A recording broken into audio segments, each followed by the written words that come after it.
Welcome to the Mizzle Dub Show, where they know sports. If you wanna know about sports, this is where you go. Welcome to the Mizzle Dub Show, where they know sports. If you wanna know about sports, this is where you go. First down, touchdown, first down, touchdown, yeah. First down, touchdown, touchdown, yeah. First down, touchdown, touchdown, yeah. First down, touchdown, touchdown, yeah.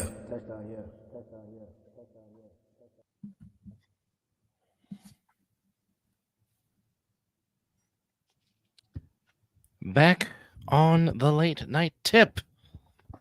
Hopefully you guys had a very good Thanksgiving and a very good Black Friday, and hopefully you were stuffed to your heart's content.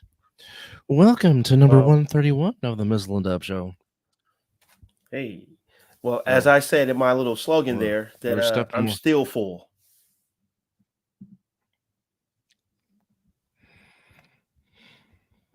Well, and there it is right there. Very well could be. There it is. I am still full. Well, it is a big day for you.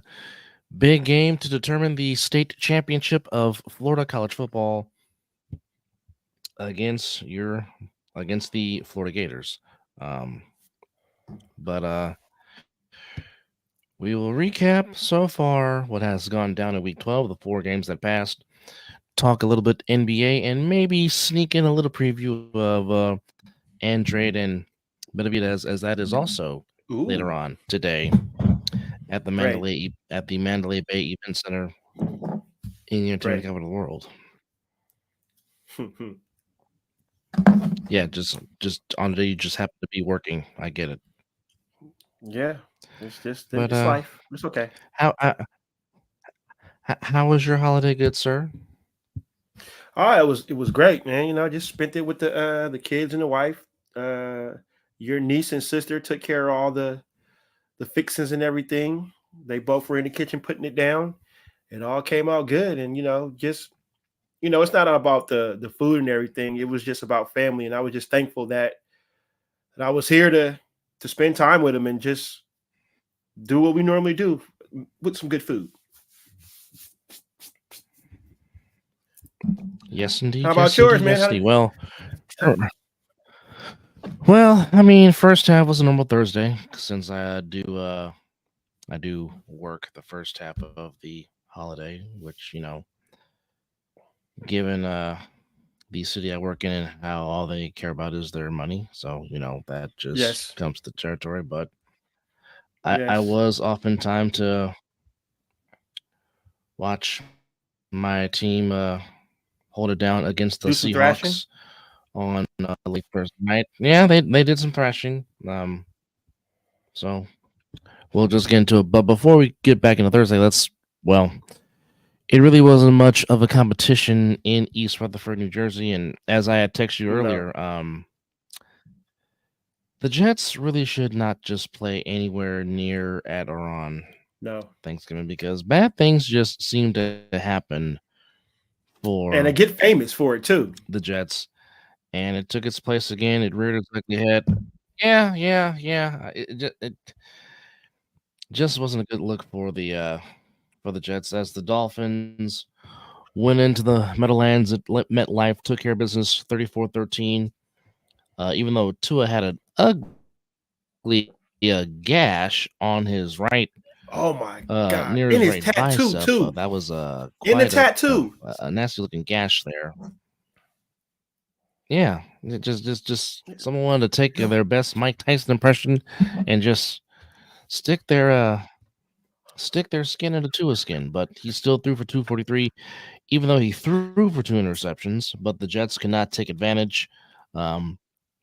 Jalen Waddle had a big day, 8 catches for $114.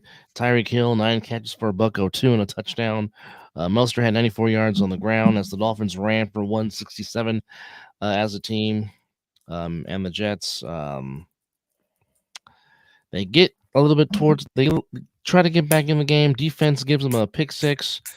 They miss the extra point. And then the Dolphins just never look back as the Dolphins.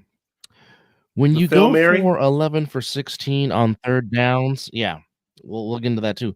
But when you happen to go 11 for 16 on third downs, that normally means you have a very good chance of winning the football game, as the Dolphins did on this Black Friday, going 11 for 16 on third down conversions, as the Jets went 5 of 14. Miami had 395 yards total yards. Jets 159.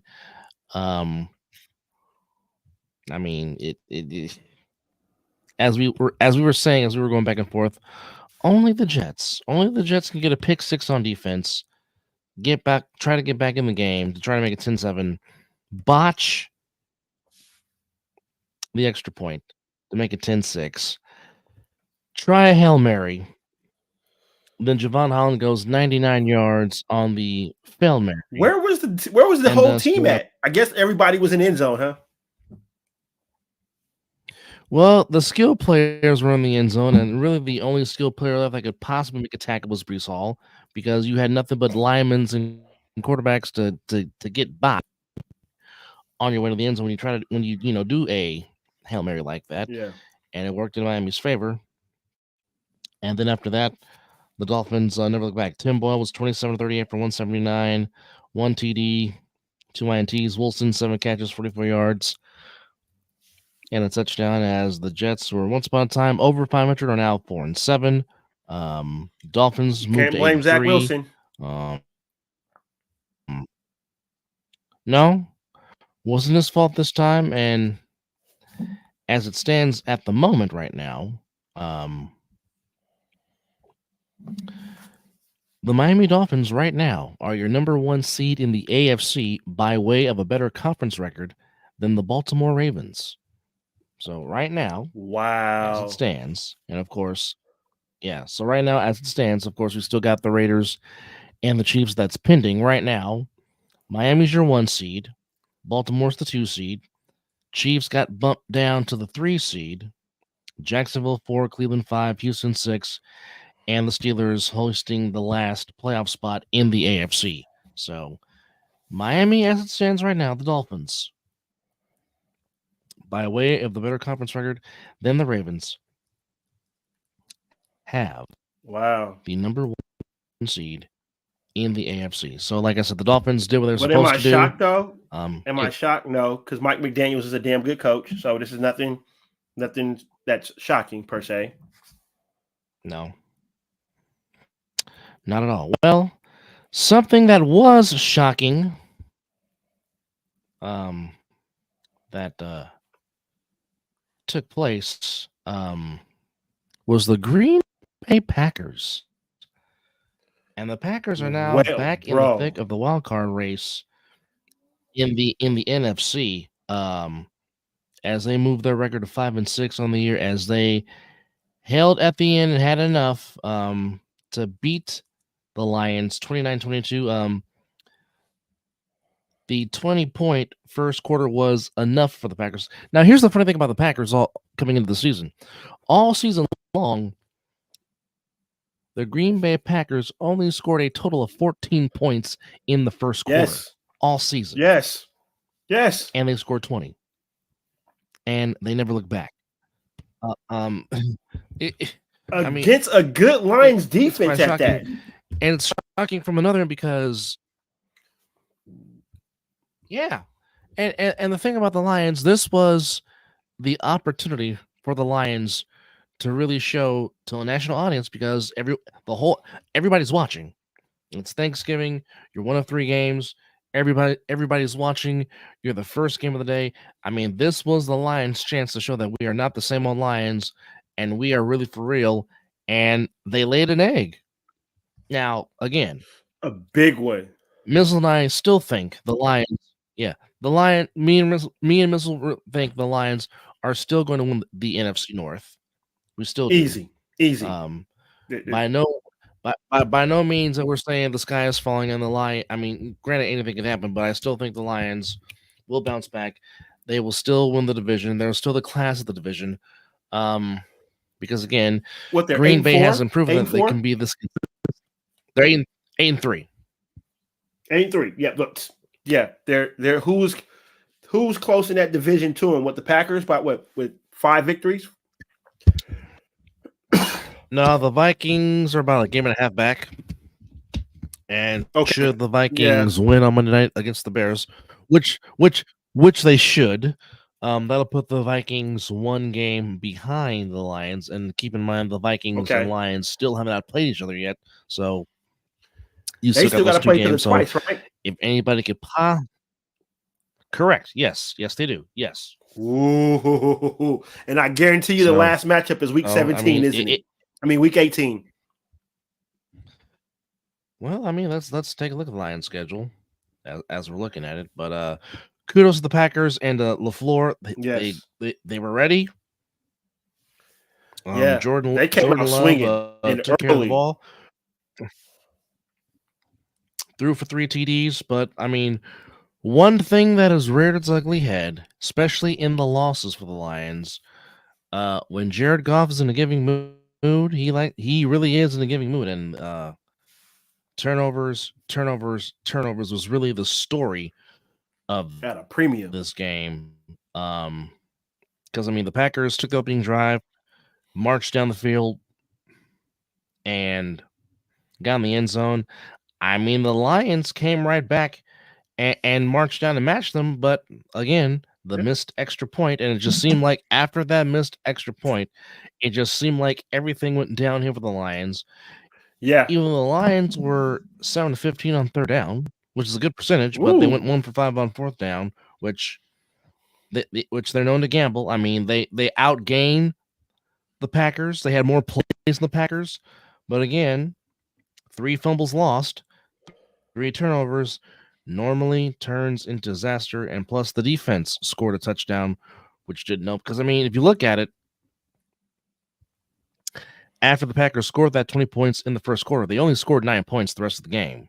But the Lions waited too late to get going, as they did score, 2 2-point conversions, and yes, it will say that they lost by 7, but the score did not dictate how much the Packers pretty much dominated that game with just the way they were ferocious on defense and just kept getting pressure on Goff, and Goff just kept fumbling the ball. And, as you would say, put the church's money on the turf, which you cannot do. Sure. But nope. Lions go to 8-3, Packers go to 5-6, and like I said, I mean, for the Lions, I mean, for the rest of the way out, it's pretty much the division. So you got the Saints coming up on the 3rd, then the Bears, then the Broncos, then in 8th, and you are correct, the last game of the year will be against the Vikings.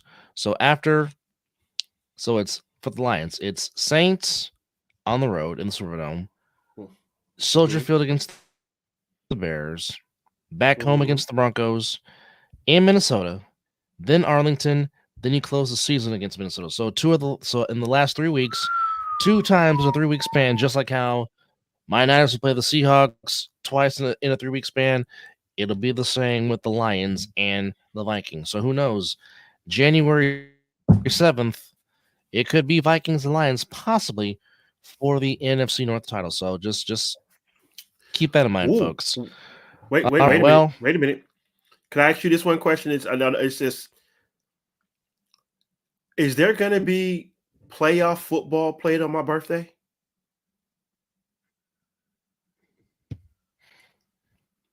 Let's see. Considering the season, let's look at the calendar here. The season, the last week is, you said January 7th, right? Is the last week, right? Is the last week of the regular season correct? So wild card weekend will be the next week, January, right? You would presume, yes. So that's the 14th. There's going to be some playoff football played the weekend of my birthday. Let's go.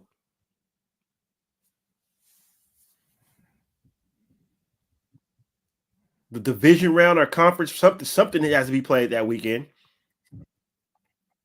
Well, let's see. Okay, so let's just stop doing this. Sorry, folks. This is what the Mizzle and Dub Show do. We foreshadow a little bit, and then we get back on subject. This is what we do. Damn it! It's sometimes you do. Indeed. So yes, the divisional rounds will be on your birthday, the 20th and the 21st. The conference championship will be on January the 20th, and of course, Super Bowl 58 in Las Vegas on the 11th. So Yes, the this is the Al 13th, Davis fist 14th, bump. and 15th, which is Saturday, Sunday, Monday, Mhm. is the wild card round. Divisional rounds, the 20th and 21st. Championship Sunday, the 28th of January. Super Bowl, February 11th. So, yes. I love it. There we Playoff go. football on the So- weekend. Yeah, be beautiful. So this particular game wasn't shocked by the result, wasn't shocked by the score, and I know some teams will bash the Cowboys because all their wins have pretty much been against mediocre teams. Again, as we But said, that's what you're the supposed to do. schedule is what the schedule is. You play your schedule, and absolutely, you are supposed to beat the teams you're supposed to beat. Now, But granted, like I for said, the the face only- of argument, for the face of argument though, who have they really beat? And that's their situation when they get into the playoffs. Correct. They play a very good team, Correct. and they Correct. don't know how to play football. So the argument is fair, but like you said, the schedule was made. You knew I will who you say, were playing. well, like I said, They put their pads on just like everybody else. But the talent-wise, the Cowboys are a lot better than some of the teams they've been playing this year. Except for the Cardinals. They played to the Cardinals. well, again, like I said, yes, they played to their level and they lost. But again, the only true game that they got mollywopped was against my team back in week 5. And that shows you something. Because the Eagles game, some might say they should have, could have won. Obviously, they didn't, and they didn't. Yep. Like I said, like out of the 3 losses, only one they have been truly outplayed. And I'll say this: if it comes down to Santa Clara and Arlington meeting again in the playoffs, I don't think you'll see another 42-10 score. I just don't. You probably might see something like you saw the last time they played in the playoffs, like a 19-12 type of score, something along those lines, because I just don't think the Niners will blow them out. Now, and that's even with adding Chase Young to this retarded defense, and we'll get to that down there. The Cowboys do what they're supposed to do. They beat the Commanders 45-10, which unfortunately for Jack Del Rio, he got his pink slip early. Black Monday came for him. On Black Friday. I mean, Dak was efficient, 22. Yeah, Dak was efficient, 22 of 32 for 331 and 4 TDs. Tony Pollard, 13 carries, 79 yards. And again, I kept saying the Cowboys need to get Brandon Cooks in the offense. Somebody in Arlington, Texas heard me. 4 catches, 72 yards and a TD. Lamb had 4 catches, 53 yards and a TD. Turpin, good to see him back on the field. He had 1 catch. And oh, by the way, his 1 catch found the end zone. So, I mean, like I said, the Cowboys did what they were supposed to do, get the win. Yep. And now, next Thursday night, a date with the Seahawks at home in Arlington. So we will see how that goes. Sam Howell throws for 300 yards. Cowboys went 6 for 10 on third downs. That normally means you're going to win a lot of games if you do that, going 6 for 10 on third downs. 431 total yards. And the Cowboys did that on just 50 plays. And they get 431 yards. One interception thrown. I think the only thing that the Cowboys would get mad at themselves about is the fact they had 7 penalties. I mean, it was only for 48 yards, but again, like I said, the Cowboys do what they're supposed to do. It'd be great to see those. And a lot of stats fans against a were really excited elite to see Dahlia. Yeah. Well, I mean, they will get their chance on December the 10th when they see the Eagles on Sunday night in Arlington. So, but I mean, you know, well, I mean, here's the stretch for the Cowboys. Seahawks on Thursday. Then you got the Eagles on Sunday night. Then after that, you go to Orchard Park to play the Bills. Then after that, you go to Miami to play the Dolphins in Miami. And then, of course, you finish your home schedule against the Lions. Now we're about to and then you see what finish the this year team against is the really Commanders. about now.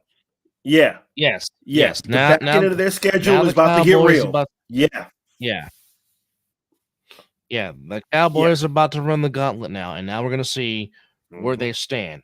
And granted, they're in a good Mm-hmm. spot, being 8-3.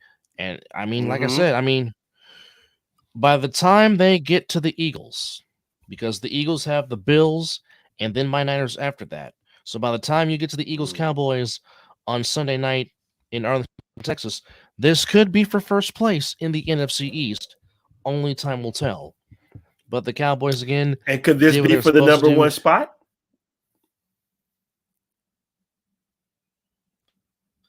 Could this Well, possibly we'll be for the number see. one spot as well? I mean, as it stands right now, Well, and as I'm forced, I'm skipping ahead, but it could be. You never know. But in the meantime,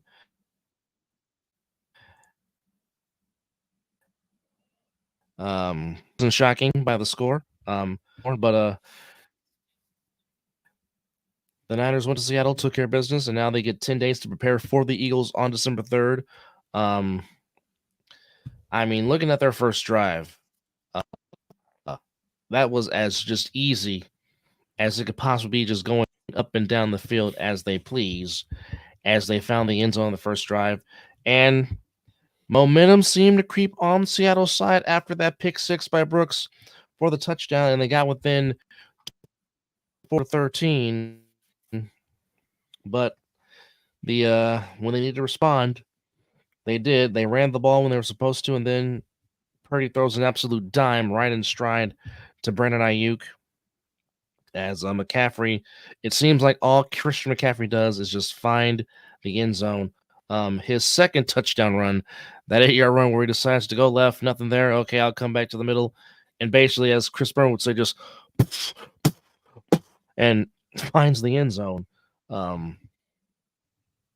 mean,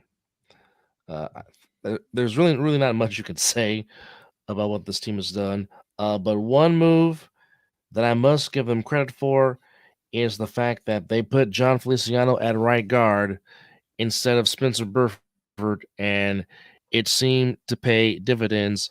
It also helped that Aaron Banks came back, the left guard. So now your left guard is solidified again. And just a solid win. And I'll leave it at that because I know right now with the way you look, you just want to say F your team because it looks like Orange Cassidy just wants to make an appearance right now. But no. get Credit 10 where credit is days. due. They were balling out there. They're like, and you took the words right out of my mouth because I was gonna say that pass that Purdy threw to Ayuk. I mean, just and I agree with Ayuk said. That was a dot. I mean, it was boom, run, get hit. I'm in the end zone. I mean, he was whatever Brock Purdy did the night before. He needed to just keep doing that. I mean, he's been spectacular ever since he took the reins of his team. But it just seemed these past few weeks, he's been dialed the fuck in. It's like that loss re-energized, like refocused him. Like he was already right on the high because he was just winning. You know. And so I guess for that loss, that came at the right time. Because boy, your team is just running on all cylinders. It's like everything from the special teams, everything's working. Again, nothing was not working. You guys just suffered those 3 losses. You guys got punched in the mouth, and you went back to the drawing board, and you look like the team before the 3 losses. So, hey, still got you fuckers in the Super Bowl.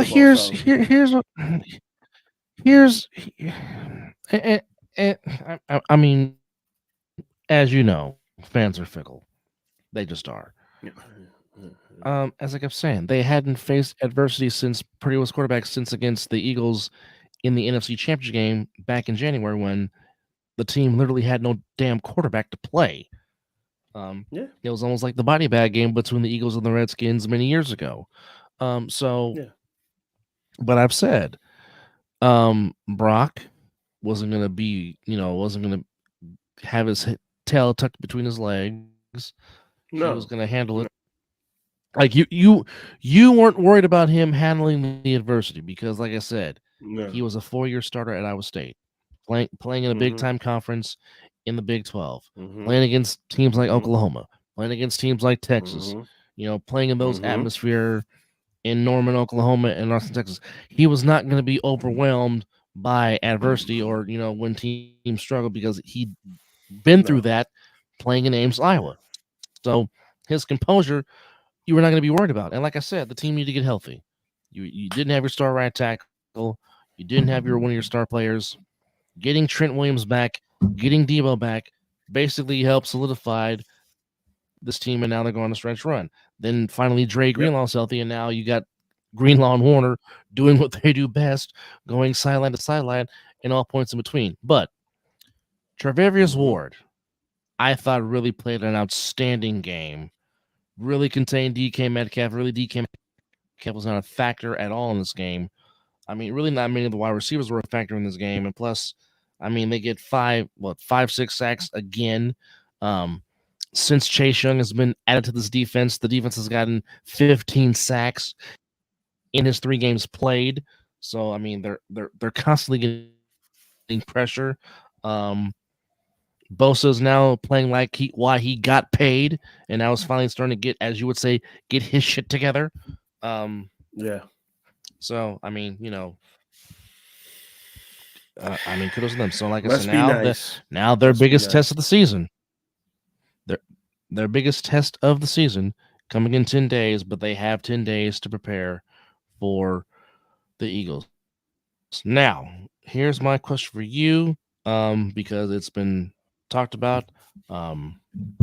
How serious is the knee injury to Max Crosby? Because now they're saying he is doubtful that he might play Sunday against the Chiefs. Boy, I don't know when he got hurt. That's the thing. He played the whole game. He played the whole game last week. So it's like, I think, you know what? Here, hold on. I'm going to tell you, I think what's going on right now. This is some full-fledged fucking gamemanship right now. This is full-fledged gamemanship. Max Crosby is going to be on the field. Oh, you think Sunday. I think this is gamemanship. You think this is chess? I think this, even though the Chiefs are still going to practice, like Max Crosby is going to be out there. Like if anybody's seeing what happened on Hard Knocks, the in-season Hard Knocks with the Miami Dolphins, how they had a person portraying Max Crosby. You can't portray Max Crosby. There's only one Max Crosby. But what I will say, I'm thinking this is a chess match because Max ain't been on no social media. He ain't been posting. And if you think that he was hurt and it was not way, he will let Raider Nation know because he communicates with Raider Nation. He lets Raider Nation know. So I think this is full-fledged a chess match because Max played the whole game last week. And if you listen to anything to what Antonio Pierce said in his press conference, he says, you have a player that plays the whole game. You have to take care of him. Just listen to that. He didn't say that he was wearing him to the ground, that, we're concerned about Max. We don't know what's going on around Max. This is, you got, I think Max is going to show up. I mean, like I said, the Chiefs are going to prepare like he's going to play because that's what you do. But I think Max is going to be out there because they're just not really been talking about the injury like that. So I don't know. We shall see, as my brother has lost his internet connection like it's been going on for a while. But just to get back to what I was just wait there. I think he's coming back in here. But just to get back to what I was saying about Max, I think he's going to play. Now, if he doesn't play, that takes away against everything that I was saying the last show we did. So yeah, I think he'll be fine. I just think that they're resting him, and the only way that you can give him that rest, you have to put him on the injury report. So since he's on the injury report, he's probably doing work on the sideline. I think today he was dressed in street clothes per se, but I think he's going to show up. I think it would have to be broken for Max not to be playing this game against Patrick Mahomes. And And even if it's broken, he might do a Jack Youngblood and be like, "Tape it up, I'm playing." Now, for those that don't know what I'm Well, talking you about, can clearly Jack see what's going Youngblood, on with this. yeah. But for those that don't know what I'm Yeah. saying, Jack Youngblood, longtime defensive lineman for the then Los Angeles Rams, basically played Super Bowl 14, I think, on a broken, pretty much on a broken leg. He taped it up and played mainly every defensive snap for the Rams in that Super Bowl, and quite it's kept. Super Bowl 14, the Rams gave everything but the kitchen sink to the Steelers. Now, I know the final score says 31-19, and the Steelers won their fourth championship of the 70s. But if you ever watched NFL films on it or watched the game on that, as Orange Cassidy makes his first appearance tonight. But if you watch that game, the Rams really gave it to the Steelers. And actually, the Rams got a lot of respect out of that game, out of a loss, because they played the Steelers stuff, of course. That was the Vince Ferragamo, what a name for a quarterback, led Rams team. But my point is, Max Crosby would pull a Jack Youngblood and be like, tape it up. I'm not think missing he's the playing. Chiefs. Yeah. Yeah, I don't think he's going to miss this game. I mean, he hasn't missed a game in his 5 years he's been in the league. You know, not to say that I hope that it's that he can play. I mean, if he's hurt, I don't want him to play. I don't want to lose him for the season. You know, it's your health is more important than a football game. That's just my opinion, even though you're getting paid millions. But I literally think this is a chess. I literally think this is a chess piece. I think he's going to suit up. I think he'll be there because he has been quiet, like nothing. I think the last thing he did was his podcast, the Rush. I got to listen to it, but there's pretty much really been nothing. And let's see, Monday they practiced. Tuesday was a walkthrough. Or no, I don't think they practiced Monday. They practiced Tuesday. He didn't practice, but Wednesday was a walkthrough. They didn't practice Thursday, and they practiced Friday. Excuse me. Bless you. So I think Max is fine. But like I was saying before you got back in, if he doesn't play, it totally goes against everything and how I was feeling. How my confidence level. Because now they don't have to double team or triple. Nobody. I mean, I think Malcolm Kuntz will still get his business because Malcolm Kuntz has been improving each week. So I think Kuntz will get his. But you've been asking for Malcolm Kuntz to get more reps. Raider Nation has been asking for Malcolm Kuntz to get more reps. Yes. We see it.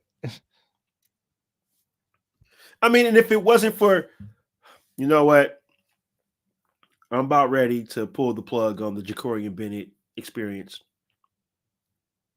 I know I like the kid. He needs to get a more. Well, it's for the simple fact of the matter. Every time the Raiders make a big play, it's him that's putting us in a situation that when Kuntz got that sack, what negated that sack? Jacorian Bennett holding.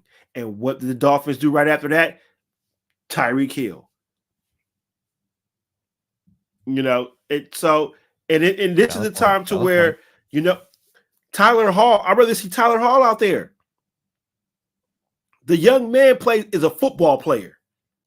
And he's always around the ball. And I think it's time to see Troy Polamalu's nephew. He needs more reps too. He got that interception. I said that last year about him.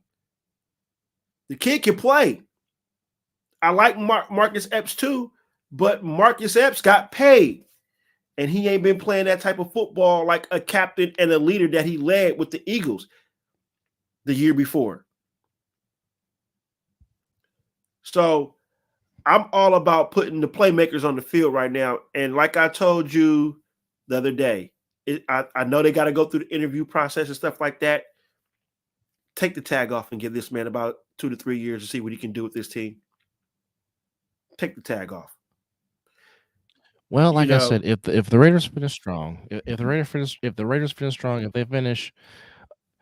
if they finish over 500, I really don't think Mark will make the same mistake he did with Bisaccia. I mean, Keyshawn Johnson. I'm gonna tell you this right there. I'm gonna tell you this right now. I don't care if hold on. I care if they win per se, but if he doesn't win another game, I mean, I believe he'll win a couple more games. You know, it's going to be tough down the line because we got the toughest schedule.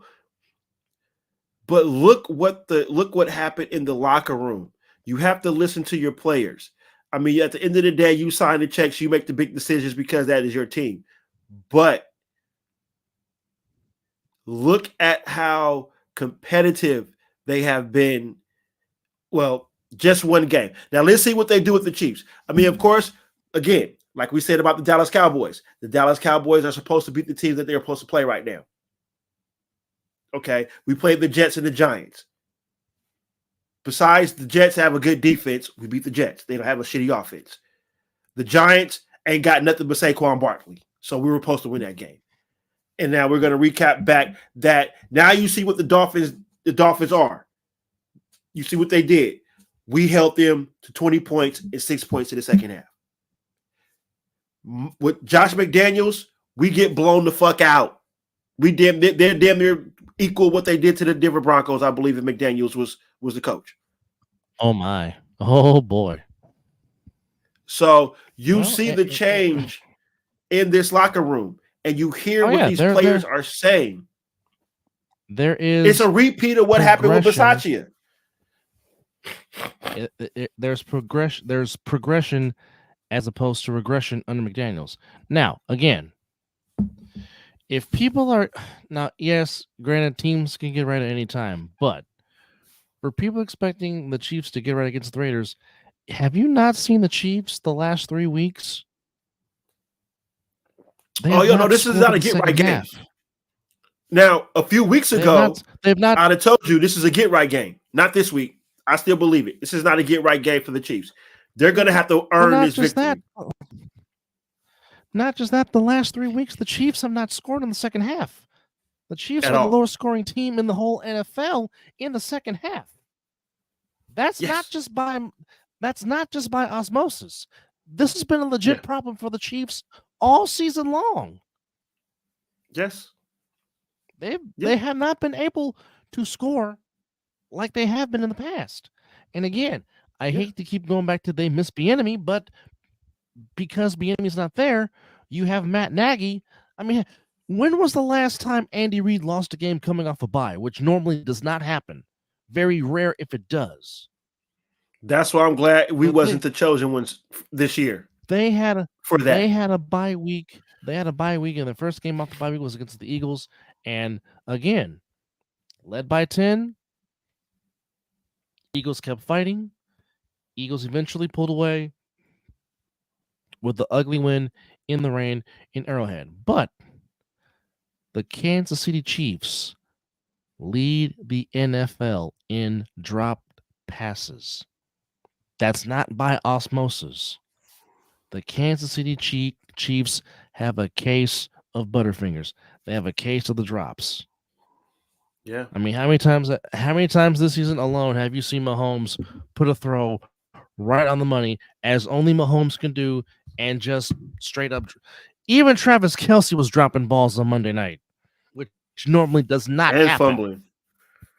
And it was fumbling. And to see Scantling drop that pass, I mean, you put that right in the breadbasket. You walk in the end zone with that. You can't place that ball any better than what he did. You cannot. All you had to do was catch it. You walk in the end zone. That's it. But that's kind of scary to me though too, that they'll get it together on that. But I just still think that our defense is going to play. But you and I both know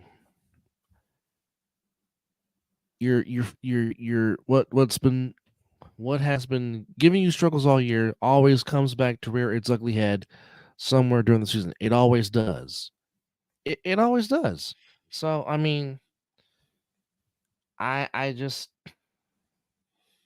the Chiefs are favored to win by basically because of the champions, rightfully so. But again, it will not shock me if the Raiders do pull off the upset. It won't. Yeah. Now, circling back around, because there was also some college football that took place over Oh yes. the holidays. In Oh, the yes. Egg Bowl in Mississippi, Ole Miss goes to 10-2 on the year as Thursday night they finish off the Mississippi State Bulldogs by a final score of 17-7. A very good season for Lane Kiffin and the Ole Miss Rebels as they are number 12 on the country and are 10-2 on the year. Today, Oklahoma put up 69 on TCU and beat TCU 69-45.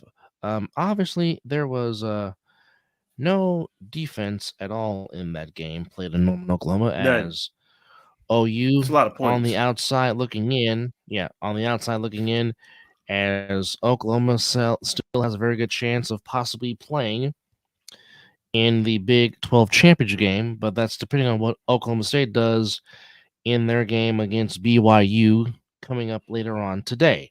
So we will see. Could be, as we know, given the fact that Oklahoma State did beat Oklahoma in the final Bedlam game. So if the Cowboys beat the BYU Cougars, that should put them in the game against their opponent, because also tonight, Texas took care of business against Texas Tech, put up 57 as they win 57-7. So we know Texas is already playing for the Big 12 championship. They will awaiting. Well, we know this. It will be a team from Oklahoma playing Texas for the Big 12 championship. Will it be a Red River rematch, or will it be the Cowboys? So it could be Crimson Red and Burnt Orange again, or it could be Burnt Orange versus Orange and Black. We don't know. Iowa in a dogfight gets by Nebraska barely 13-10. Tulane beats Texas San Antonio 29-16. Missouri handles business against Arkansas 48-14. Penn State handles business against Michigan State 42-0. The final Silver War as Pac-12 rivals. Bo Nix was outstanding again as the Ducks ate some beaver 31-7 as Nix threw for 367 and 2 TDs.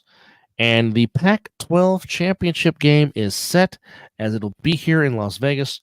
The final Pac-12 championship game as we know it. It will be the Oregon Ducks against the Washington Huskies for the Pac-12 championship coming out here to Vegas.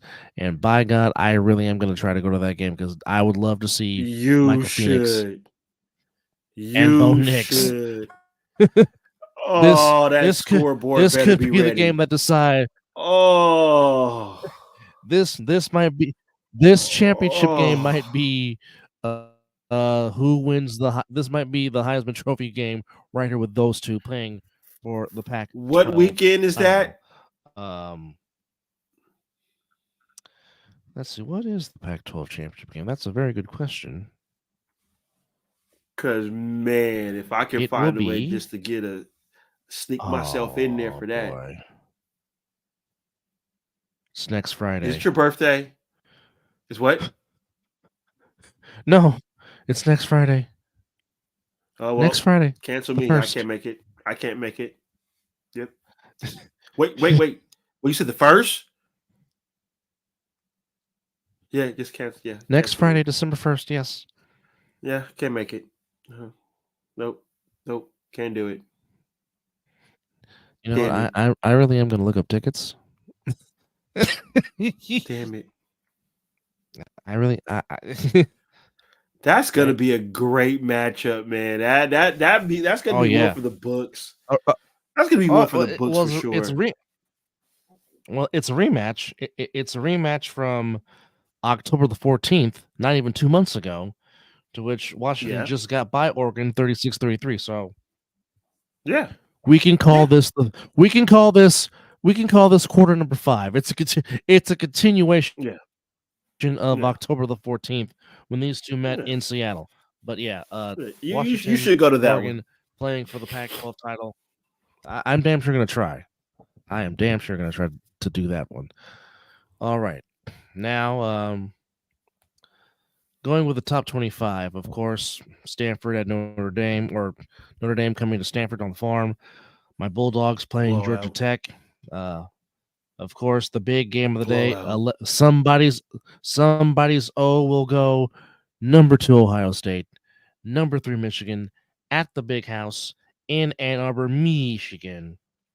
I need Washington. I need Washington to lose, and I need somebody else. I need one of those two. Well, somebody's going to lose in that one. So I basically need Washington to lose as well. We need to take care of business in Florida. That's what we got to do. So, correct. Louisville against Kentucky, LSU against Texas A&M. Of course, the Iron Bowl, Alabama and Auburn. Even though Alabama's spot in the SEC title game against my Bulldogs has already been set. The Territorial Cup between Arizona and Arizona State. Of course, we just talked about BYU and Oklahoma State, Tennessee and Vanderbilt, UTEP and Liberty. The Apple Cup between Washington and Washington State. Of course, we just talked about it. Florida State at number 5, taking on Florida, Clemson and South Carolina, Iowa State, Kansas State, and NC State and North Carolina State rounds out your top 25 as you're coming against the final weekend in college football. So, some championship games have already been decided or already been set. As we know, it's Oregon and Washington for the Pac-12 championship. That's Friday at 5 p.m. on ABC. For Conference USA, it's New Mexico State against Liberty. Of course, we already know Saturday, Georgia and Alabama on the 2nd in Atlanta for the SEC title. We know Texas in the Big 12 championship. They're waiting on their opponent. In the MAC title game is always exciting. Miami of Ohio takes on Toledo. Oh, holy Toledo! The Mountain West is still to be decided. The American Athletic, that's exciting. Still going to be decided. Yeah. That's Sun exciting. Belt, we know Troy is in it. They're waiting on their opponent. And of course, we already know about the ACC title game between Florida State and Louisville. That's Saturday in prime time on ABC. And of course, Iowa. Iowa is awaiting the winner of Ohio State and Michigan in Indianapolis for the Big Ten championship. Ooh. So a lot of matchups to be decided. We're still waiting. And of course, December the 9th, one of the great rivalries in sports as always, Army versus Navy, as both teams are fighting to get bowl eligible in that game. Army 5-6, Navy 5-5. So obviously, a lot of stuff going on in the world of college football, if you will. Now, whatever this play-in tournament crap is, I still don't know what the standings are or how it's this, then the third. But today, you've been calling for it. And the Orlando Magic, 11-5 on the year, and a very impressive victory tonight or last night against the Boston Celtics. They beat the Celtics. I mean, yes, they beat the Celtics. Excuse me. They beat the Celtics 113-96. Wagner scored 27 to lead Orlando. Orlando's playing some very, very good basketball right now. That's the first meeting of the series. Yeah, you did. Just to recap the rest of the NBA, the Suns beat the Grizzlies 110-89. All this was in season tournament play, by the way. Knicks beat the Heat by a deuce, 198. That was a good game. Good quality TV when it comes to the Knicks and the Heat. Yes. They stopped Butler in the final seconds. Knicks were down 21 and came back to beat Miami. Butler at 23, Brunson at 24 to lead the Knicks. Knicks go 9-6, Miami goes to 10-6. Butler had 23, Bam had 21, Lowry had 10, Richardson had 15, Jacquez Jr. had 15 off the bench, Randall had 13, Brunson had 24, Barrett had 18, Quickly had 20 off the bench, Hart had 10 off the bench for the Knicks, as the Knicks beat the Heat at the Mecca 198. Raptors beat the Bulls 121-108. Pacers beat the Pistons 136-113. The Rockets, impressive, beating the Nuggets 105-86 in Houston. Bucks barely get by the Wizards 131-128. Kings beat the Timberwolves 124-111. Clippers with a 10-point win over the Clippers 116-106. And well, it seemed like the block shot by Gary Payton II seemed to motivate the Warriors, and then Wardell said, "Hold my beer," and I'm just, as they say, Steph's gonna Steph. The Warriors get the win, 118-112 over San Antonio. Curry drops 35, hits 7 threes. Vaselli hit 24 for San Antonio. And Sarge stepped up too. I think Sarge had 20? He had 20, shooting 7 of 11 from the field. Kuminga had 12. Everybody except Pose did not score for the Warriors. But Looney had 6, Wiggins had 10, Curry had 30, 35, Clay had 15, Moody had 9, Paul had 5, Payton had 4.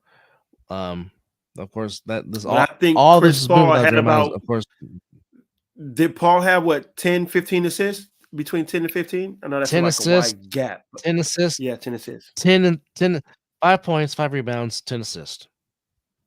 Then that's by the way, Curry and Thompson.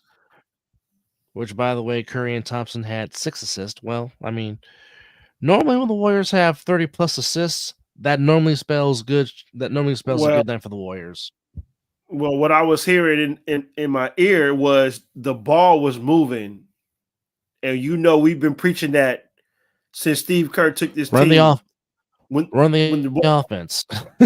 Run the fucking offense, because nobody fucking stop when you run the offense. But you know why this game got close in the end? Is because it's two same teams running the same. Because Kerr does take some things that he learned from Pop. So yes. The fundamentals never go away with what works. They just grind, and they almost made a comeback in the end because they don't change. And so that's why this was a good game. Wemby is a beast. I'm just gonna leave it at that. The man can do damn near everything, slightly. But like you said, the block woke up the arena, and the Warriors should be fighting. Okay. They should be still in the in-season playoff right now with that win. That they should. Yes. Be, okay. So I'm glad you mentioned that, because this whole thing is still confusing. I mean, when we did our NBA show with Steve, we're just like, what? Yeah, we're just like, what? What? Me trying to read these rules and whatnot. So okay, exactly. As Orange Cassidy makes another appearance. So, in the Eastern Conference, in Group A, the Pacers have already advanced. Yes. They're 4-0 so far. Undefeated. They're in Group A. Undefeated. So the Pacers have advanced. Then you got Cleveland 2-1, Philly 2-2, Atlanta 1-2. Philly's eliminated. Group B. They are? Yes. Well, somebody's lying to me, because I thought that Philly had no. Philly is 2-2 in Group A. Yes. Cleveland's 2-1. The only team that's been eliminated in Group A is the Pistons. They're 0-4. Oh. So going to Group B, Milwaukee is undefeated. The Knicks and Heat are 2-1. Charlotte's 1-2. The Wizards eliminated because they're 0-4. Group C in the East. Group C, Orlando 3-1, Boston 2-1, Brooklyn 2-1. Bulls and the Raptors have both been eliminated. The Raptors 1-2, Bulls 0-3. In the Western Conference, in Group A, that damn team that plays Los Angeles that wears purple and gold, they have advanced. They're undefeated in Group play in Group A. Phoenix is right there at 3-1. Utah, Portland, Memphis, all eliminated. Group B, the Pelicans, number 1 in Group B, 3-1. Houston 2-1. Denver, Dallas, and the Clippers all eliminated. in Group What? B. Right? But then again, Denver does not care about no damn NBA Cup. They have the Larry and they're trying to repeat. So, you know, You can probably tell like a- probably half as you, these teams don't give two shits about this. They're just playing because they have to play. yeah, they have to play. Yeah. So So it coming to sucks. It Group goes against C, your record though. yeah, true. It does go on your regular season record, absolutely. So in Group C, Kings 3-0, Warriors and T Wolves both 2-1. So that is the in season tournament standings, for lack of a better term, right now. Overall of things in the in the thick of things, Orlando's 11-5, Milwaukee's 11-5, Boston's 12-4, Ooh. Philly is 10-5. So there goes your four best records in the Eastern Conference, and then Miami's right there at 10-6.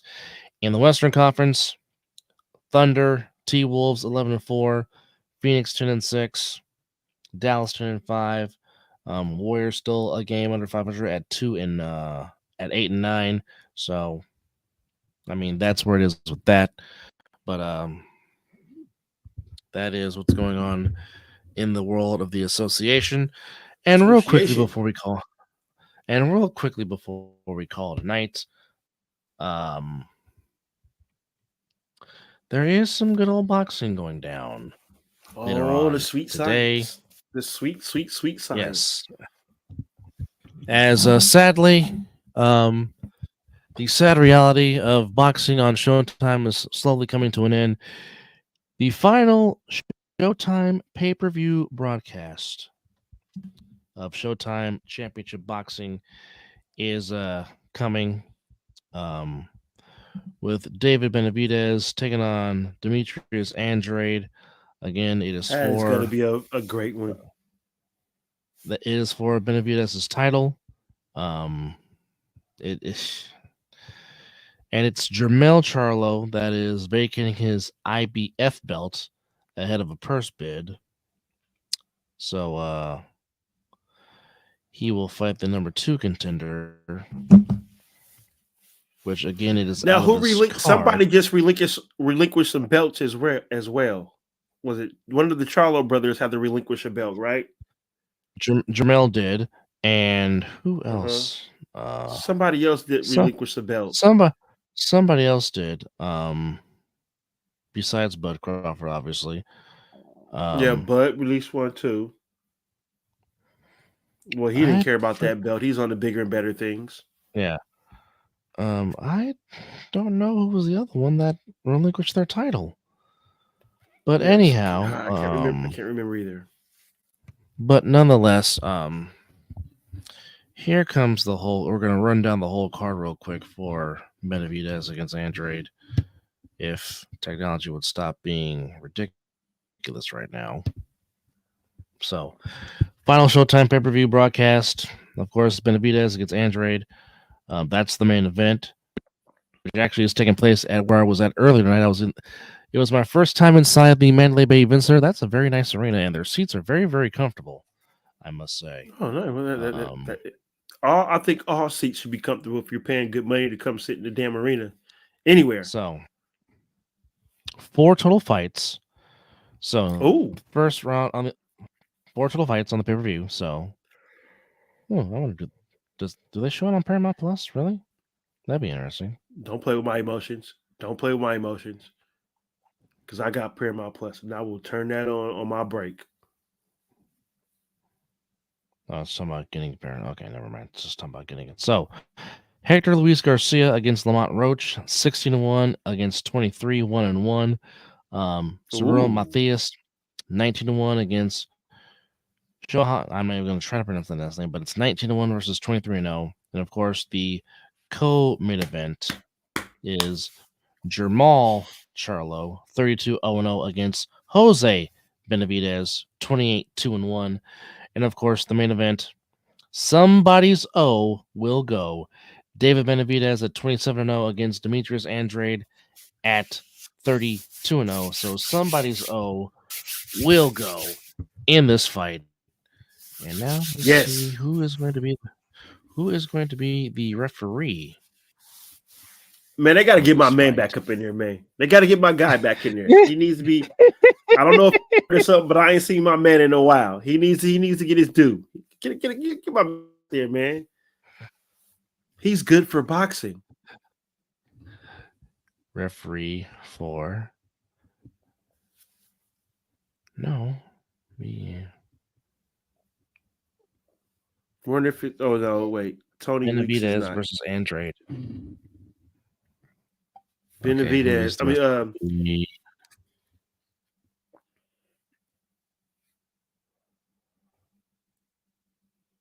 Give me Tony Weeks. No, we already. No, it is. Okay, who is it?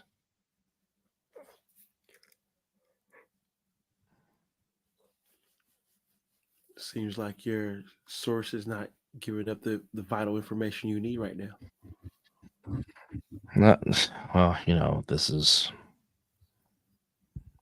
Give me the referee, dadgummit. Who will be the referee? Do it now. Do it now, dadgummit.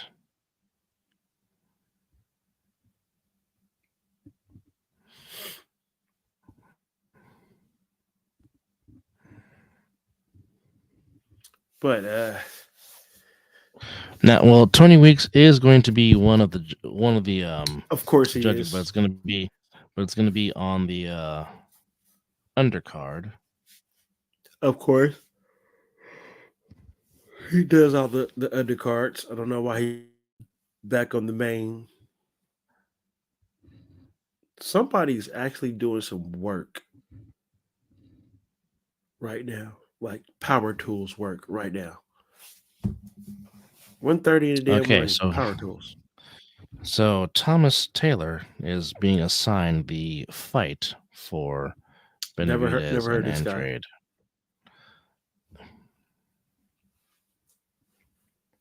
He is from Wisconsin but lives in Newport Beach, California. Trying to see which boxing events he has officiated.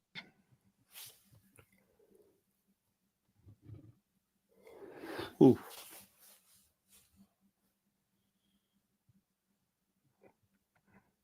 Or not. Okay. Let's try this. Bring it on. I am not ready for this cold weather right now. I am sitting in this room and I am literally freezing. It's ridiculous. I have to sit here and deal with winter right now. I don't like winter. Turn the heater on. All right, so Thomas Taylor's the referee for Andrade and Benavidez. Tim Cheatham, David Sutherland, and Steve Weisfeld will be your judges for the main event. Of course, Tim Cheatham. They seem fair. Those are fair judges. Yeah. Steve Weisfeld, very well known. I really don't know who David Sutherland is. So in the middleweight, now of course this is for the interim WBC super middleweight lightweight title between Andrade and Benavidez, which is currently held by Benavidez. All right. Jermall Charlo taking on Jose Benavidez in the middleweight. The contracted weight was 163, but Jermall Charlo did not make weight, but the fight will go on. Harvey Dock is the referee. Harvey Dock is the referee. Very good referee, well-respected referee for this one. Max DeLuca, Dave Moretti, and Zachary Young will be the judges. Of course, Max DeLuca and Dave Moretti, very well-known judges and very solid judges in that. Indeed. The IBF junior welterweight title between Matthias and the last name I'm not even going to try to pronounce. Celestino Ruiz will be the referee. David Sutherland, Don Trella, and Steve Weisfeld will be the judges. Steve Weisfeld doing double duty on Saturday. Yeah.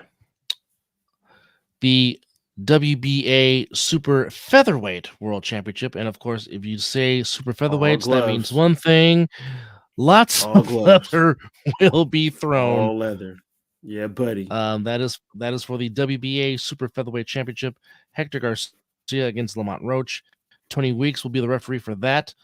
Tim Cheatham, Max DeLuca, and Robert Hoyle will be the judges for that. Oh, yeah. And, double duty. Yeah. And also super lightweight, Sergey Lipinets will be on the undercard, taking on Miguel Rivera. And super middleweight or super welterweight, Robert Hoyle will be the referee for that, as Vito Melanchiki Jr. takes on Alexis Salazar. So yeah, a lot of information, a lot of fights going on here. But yeah, that is the final Showtime pay-per-view boxing event of the year. Quite sad. Sad. Yeah. Just makes me sad, man. No more Showtime boxing, no more HBO boxing.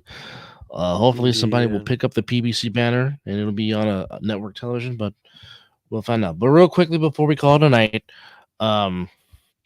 who do you like in this fight between Andrade and Benavidez? Should be a fantastic fight. Both fighters undefeated. Somebody's will go. But I like Benavidez, man. Benavidez. Yeah. Yeah. You think? Do you think it'll be a stoppage, or do you think it'll go to the full 12?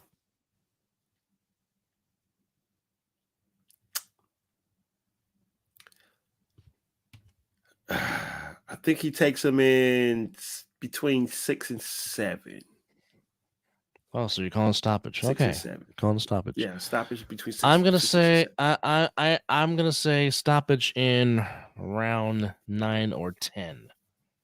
Oh, you're trying to get to the championship rounds. Okay, I like it. I'm gonna say somewhere. I'm gonna say give me the championship round. I'm gonna say somewhere between the championship rounds. I think Benavidez will stop him. But again, like I said, okay, I like it. Andrade's a good fighter.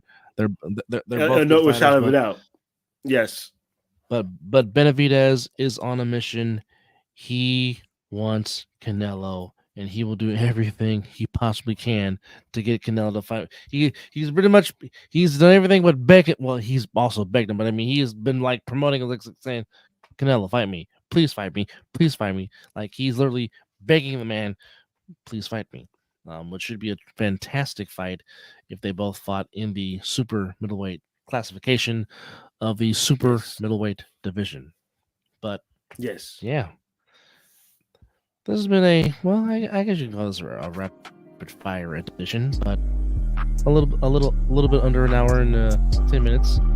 But we'd like to thank our one viewer that was watching for most of the show before the one viewer dipped out. We appreciate you. We appreciate our subscribers. We can't do this show without you guys, and we appreciate you for watching us and giving us some feedback and chiming in and just being full-fledged supporters of the Mizzle and Dub Show. We appreciate you. Yes, and we're also thankful for